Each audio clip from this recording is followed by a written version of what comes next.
우리 아버 친구들 다 같이 신앙 고백 드리겠습니다. 수고하고 무거운 짐진 자들아 다 내게로 오라. 내가 너희를 쉬게 하리라. 마태복음 11장 28절 말씀. 아멘. 자, 지금 이 시간에 우리 엄마 아빠, 우리 할머니 할아버지, 그리고 우리 모든 선생님들은 다 같이 고백하겠습니다. 언약을 이루시는 하나님을 전달하는 부모가 되어요. 이루시는 하나님을 전달하는 부모가 되어요. 여러분 4살, 5살은요 혹 미운 5살, 미운 4살 이렇게 표현하기도 합니다. 그런데 오늘 이렇게 미운 4살, 미운 5살이라고 불릴 만큼 이 자녀의 이 생각이 자아가 강해지고 또 사실은 이때 되면 부모의 인내심이 바닥나는 그런 시기이기도 합니다. 맞죠? 네. 자, 그런데 사실은 매일매일 반복되는 이런 이 훈계와 시험을 하다 보면 과연 내가 지금 자녀 교육을 잘 하고 있는지, 그리고 정말 이 아이가 믿음의 사람으로 잘 자랄 수 있을까라는 그런 막연함과 함께 또 우리 자신의 연약함에 대한 실망감이 밀려오기도 합니다. 그런데 오늘 이 시간에 정말 이 아브라함과 사라도 똑같이 이렇게 했을 겁니다. 하나님은 75세에 부르시면서 큰 민족을 약속하셨습니다. 그런데요 25년이라는 아주 긴 시간에 하나님은 침묵의 시간을 통해서 이 두 사람은 결국은 노쇠하였고, 그리고 육체적으로도 생명을 낼 수 없는 경수가 끊어지고, 그러면서 의학적으로 상식적으로 생명의 끝이 난 죽음의 상태가 되었습니다.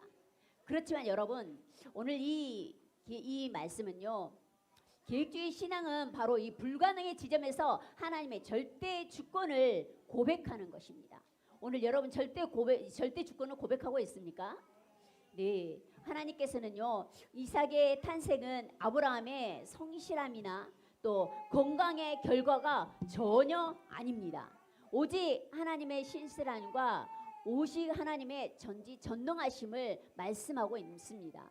그래서 오늘 우리 부모들이 부모로서의 이 한계를 느끼는 이 자리에 바로 나는 안 되겠어, 나는 못하겠어, 나 너무 힘들어, 이 한계점에서 누가 일하시냐면요, 살아계신 하나님께서 일하시는요 멋진 일터라는 사실을 여러분 기억하시기 바랍니다. 나는 안 돼, 난 못하겠어, 나 힘들어, 이게 지금 누가 일하는 일터라고요? 살아계신 하나님께서 일하시는 일터입니다. 그래서 오늘 이 시간에 우리는 부모로서 이 한계를 느끼고 그 자리에 하나님께서 완벽하게 언약을 이루시는 그런 일터임을 우리가 알고, 오늘 이 시간에도 하나님의 언약을 이루어가는 하나님의 능력을 체험하는 우리 모든 부모님들이 다 되시기 바랍니다. 첫 번째, 부모의 조건을 뛰어넘는 하나님의 열심입니다. 우리의 부모의 조건을요 뛰어넘어요. 누가? 하나님의 능력이. 오늘 이 시간에 창세기 21장 1절의 말씀이에요. 여호와께서 말씀하시는 대로 사라를 돌보셨고 라면서 또 여호와께서 말씀하신 대로 사라에게 행하셨으므로 라고 계속해서 반복해서 2번이나 말씀하시다는 말씀이 나옵니다. 그런데 오늘 이 계획주의자 신학자 존 칼빈은요 이 말씀에 대해서 이렇게 고백하고 있습니다. 하나님은 결코 공허한 약속으로 사람을 속이지 않으시며 약속하신 것을 베푸시는 데 있어서 그 약속을 하실 때마다 신실하시다라고 이렇게 말씀합니다. 하나님 이렇게 신실하시고 약속을 지키시고 약속을 이루시는 하나님이십니다. 오늘 저와 여러분들이 반드시 부모로서 우리는 때때로 실수할 때가 너무 많습니다. 그러나 아브라함도 역시 기다림에 지쳐서 어떻게 해요? 인본주의를 쓰잖아요. 그 인본주의의 결과가 누구예요? 이스마엘입니다. 그래서 오늘 비겁하게 또 이 아브라함은요 자기 아내를 어떻게 해요? 속이기도 하는, 누이라고 속이기도 하는 그런 사람이었지만, 그러나 하나님의 언약은 부모에 의해서 완벽한 기초고 완벽한 능력이고 완벽한 하나님의 놀라운 성취입니다. 그래서 오늘 이 부모로서 우리가 하나님 언약의 말씀에서 이 부모는 연약함에도 불구하고 하나님의 말씀대로 하나님의 일을 성취하신다는 사실을 여러분 붙잡고 승리하시기 바랍니다. 그래서 오늘 이 시간에도요 이 4살 5살은 사실적으로 우리 아이들은요 돌발 행동이 너무 많아요. 맞죠? 그런데 여러분 이 돌발 행동에 대해서 여러분은요 조급해하거나 절망해야 할 필요가 없습니다. 지금 돌아다니잖아요. 가만히 있지 못하잖아요. 이거 뭐예요? 우리 아이들한테 뭐예요? 제가 늘 이야기했는데 직업. 우리 아이들이 직업이야. 우리 아이들은요. 저렇게 안 돌아다니는 아이들은 그렇다. 지금 우리 친구들은 이 훈련에 대해서 예배를 드리지만요. 안 돌아다니는 것은 아픈 아이들이에요. 아픈 아이들. 우리 아이들은요. 돌아다녀요. 뭐가 있는지 올라가 봐요. 뭐가 있는지 또 뛰어내려 보기도 하고. 이게 직업이에요. 그런데 우리 부모들은 그걸 모르니까 어떻게 해요? 계속 조급해하면서 절망하기도 합니다. 그래서 오늘 이 시간에 하나님의 언약의 백성의 성장은요. 반드시 부모의 조건이나 부모의 양육 기술보다도 무조건적인 하나님의 신실하심과 하나님의 능력인 말씀의 열심에 달려 있습니다.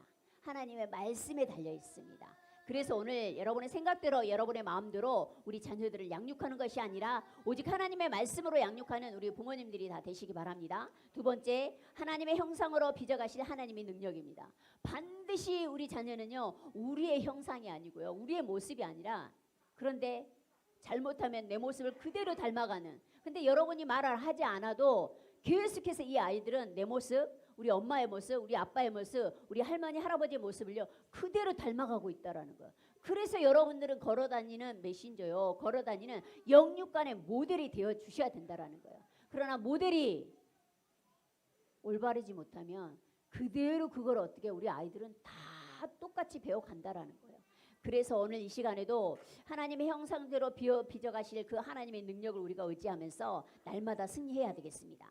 오늘 90세의 사라가 이삭을 낳은 것은요. 사실은 생물학적 기적을 넘어서 이건 뭐냐면요.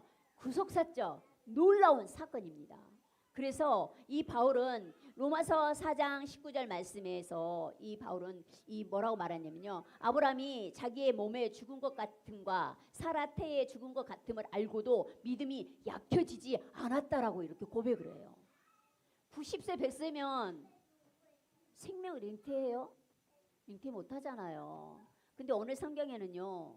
죽은 것 같다 그래서 태에 죽은 것 같다 그렇게 말씀하고 있습니다. 그래서 이것은 우리가 죄로 인해서 영적으로 죽어서 스스로 생명을 낼 수 없는 그런 존재임을 고백하고 있는 것입니다. 그래서 전적인 하나님의 은혜로 또 새 생명을 얻었음을 사실은 이렇게 말씀하고 있습니다. 오늘 이 시간에 이삭은 사람의 힘이 아닙니다. 이삭은 하나님의 약속으로 태어난 약속의 자녀입니다. 오늘 이 시간에 우리 자녀도 누구예요? 하나님의 약속의 자녀입니다. 오늘 이 시간에 우리에게 주어진 이 자녀들은요. 하나님의 약속의 자녀입니다. 여러분이 이 약속의 자녀라는 것을 놓치지 않고 승리하고 오늘 우리가 온전히 우리 자녀들이 부모의 훈육 때문에가 아니라 하나님의 절대 주권적인 은택 가운데 구원받았다라는 사실을 놓치지 않고 오늘 이 시간에 이 복음의 진리를 지속적으로 말하고 증거하고 선포하는 우리 부모님들이 다 되시기 바랍니다. 오늘 이삭을 통해서 사실은 장차 오실 예수 그리스도를 예표하고 있습니다. 오늘 그래서 우리 자녀의 삶, 우리 다음 세대의 삶은 반드시 하나님께서 역사하시는 하나님의 손길을 결국 놓치지 않고 우리 다음 세대는요 하나님의 기쁨이요 그리고 하나님의 형상이라는 사실을 잃어버리지 않고 승리하면서 오늘 세 번째 우리 부모가 꼭 해야 될 사명이 있습니다. 오늘 선지자, 제사장, 왕의 사명을 감당하는 언약의 부모가 되어야 되겠습니다. 누가요? 저와 여러분이. 그래서 그렇다면 정말 이 4살, 5살 때 우리 아이들은요. 지금 부모가 어떤 태도를 가지고 있느냐에 따라서 완벽하게 달라진다라는 거예요. 그래서 지금 이 시간에 우리 부모들은요. 계획주의 관점에서 어떤 직분을 가지고 있냐면요. 하나님 나라의 대사라는 직분을 가지고 있습니다. 여러분 하나님 나라의 대사입니다. 우리 다 같이 한번 고백하겠습니다. 나는 하나님 나라의 대사입니다. 나는 하나님 나라의 대사입니다. 오늘 우리는 하나님 나라의 대사입니다. 그래서 부모는 가정 안에서 3가지 직분을 잘 감당해야 됩니다. 첫 번째 직분, 오늘 선지자로서 자녀에게 하나님의 말씀을 부지런히 선포하는 사명입니다. 여러분 아침 저녁으로 부지런히 하나님의 말씀을 선포하고 있습니까?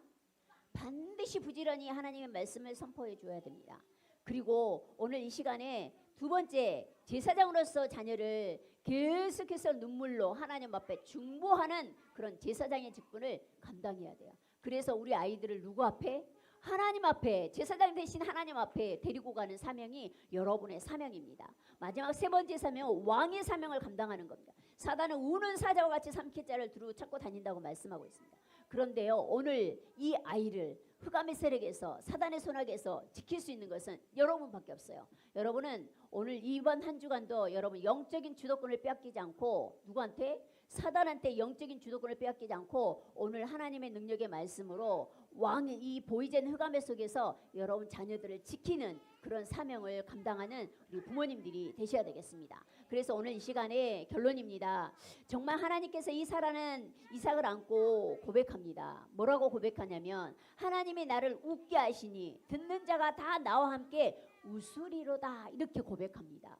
오늘 사실은 이 말씀은요, 불신앙으로 허탈했던 그 웃음, 사라의 웃음이 뭐예요? 하나님의 진실하심을 통해서, 하나님의 능력을 통해서 찬양의 웃음이 되었습니다. 그래서 오늘 이 시간에 우리 4살, 5살 우리 자녀들을 키우면서 반드시 우리는 눈물이 아니라 나 이제 못하겠어가 아니라 하나님이 하시는 것을 바라보고 우리 뒤에서 직접 하나님이 일하시는 것을 여러분 바라보면서 우리 자녀들이 하나님의 언약의 말씀 속에서 영적인 최고의 기쁨, 그리고 하나님의 언약을 성취하는 하나님의 자녀로 양육하는 우리 모든 부모님들이 되셔야 합니다. 그러나 오늘 이 시간에 자녀는요, 우리의 소유가 절대 아닙니다.